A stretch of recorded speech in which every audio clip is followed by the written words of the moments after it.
Royal Challengers Bengaluru ప్రతి IPL season కి చాలా హై ఎక్స్పెక్టేషన్స్ తో వచ్చి అనుకున్న రిజల్ట్స్ మాత్రం సంపాదించుకోలేకపోతున్నారు.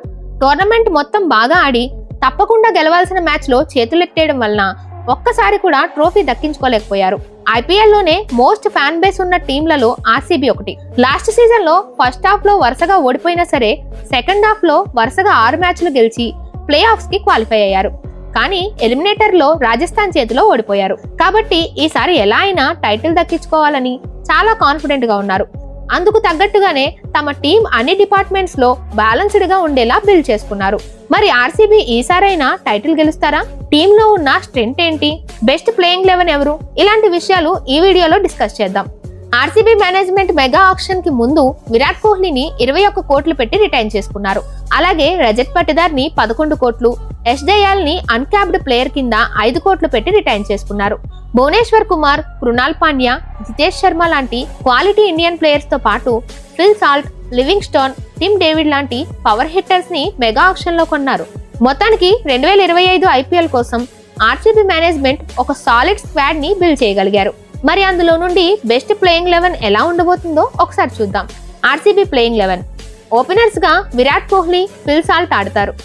ఆ తర్వాత నెంబర్ 3 లో దేవదత్ పడిక్కల్, నెంబర్ 4 లో రజత్ పటిదార్, నెంబర్ 5 లో లియామ్ లివింగ్స్టన్, నెంబర్ 6 లో జితేష్ శర్మ, నెంబర్ 7 లో టిమ్ డేవిడ్, నెంబర్ 8 లో కృణాల్ పాండ్యా, నెంబర్ 9 లో భువనేశ్వర్ కుమార్, నెంబర్ 10 లో నువాన్ తుషారా, నెంబర్ 11 లో యష్ దయాల్ బరిలోకి దిగనున్నారు. ఇంపాక్ట్ ప్లేయర్ గా స్వప్నిల్ సింగ్ లేదా రసిక్ సలాందార్ ఆడే అవకాశం ఉంది. Team strength RCB team strength వాళ్ళ స్టార్ ప్లేయర్స్. ముందుగా విరాట్ కోహ్లీ.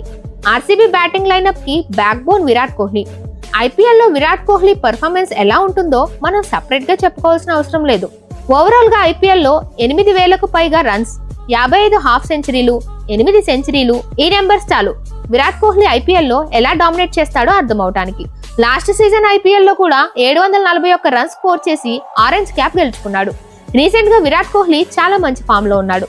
సో కోహ్లీ బ్యాట్ నుండి మరొకసారి రన్స్ ఫెస్టివల్ అయితే చూడొచ్చు. రజత్ పటిదార్. ఈ సీజన్ ఆర్సీబీకి కొత్త కెప్టెన్ గా సెలెక్ట్ అయ్యాడు రజత్ పటిదార్. విరాట్ కోహ్లీ తర్వాత టీంలో ముఖ్యమైన బ్యాట్స్మెన్ పటిదార్. ఆర్సీబీకి మిడిల్ ఓవర్స్ లో ఉన్న సమస్యకి పర్ఫెక్ట్ సొల్యూషన్ లా దొరికాడు. లాస్ట్ ఇయర్ ఐపీఎల్ లో మిడిల్ ఆర్డర్ లో అద్భుతంగా పర్ఫామ్ చేశాడు. స్పిన్నర్లను చాలా చక్కగా ఆడుతూ 170+ స్ట్రైక్ రేట్ ని మెయింటైన్ చేస్తాడు. ఈసారి కూడా పటిదార్ నుండి బెటర్ పర్ఫార్మెన్స్ ని ఆర్సీబీ ఎక్స్పెక్ట్ చేస్తుంది. భువనేశ్వర్ కుమార్. మెగా ఆక్షన్ లో ఆర్సీబీ భువనేశ్వర్ కుమార్ ని తీసుకున్నారు. ఆర్సీబీ నుండి ఇది బెస్ట్ బై అని చెప్పొచ్చు. ఐపీఎల్ లో భువనేశ్వర్ కి చాలా మంచి రికార్డ్స్ ఉన్నాయి. పవర్ ప్లే లో బాల్ ని 2 వైపులా స్వింగ్ చేయగలడు, వికెట్లు అందించగలడు. భువనేశ్వర్ లాంటి నమ్మకమైన ఎక్స్పీరియన్స్ ఉన్న బౌలర్ ఉండడం ఆర్సీబీకి ఖచ్చితంగా కలిసి వచ్చే అంశం. బలమైన ఫారెన్ ప్లేయర్స్. రాబోయే ఐపీఎల్ కోసం ఆర్సీబీ ఒక్క ఫారెన్ ప్లేయర్ ని కూడా రిటైన్ చేసుకోలేదు. కానీ మెగా ఆక్షన్ లో మాత్రం మంచి ఓవర్సీస్ ప్లేయర్స్ ని కొనడంలో సక్సెస్ అయ్యారు.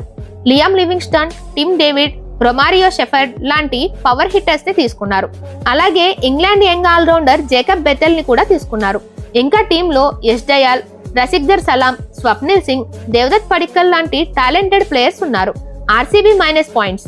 ఆర్సీబీ టీంలో ఒక జెన్యూన్ స్పిన్ బౌలర్ లేకపోవడం వాళ్ళకు కొంతవరకు మైనస్ అవ్వచ్చు. కృణాల్ పాండ్యా పొదుపుగా బౌలింగ్ చేసిన వికెట్ టేకర్ బౌలర్ కాదు. శ్రేయస్ శర్మ లాంటి యంగ్ స్పిన్నర్ ఉన్నప్పటికీ తనని ఫ్రంట్ లైన్ స్పిన్నర్ గా పరిగణించలేము.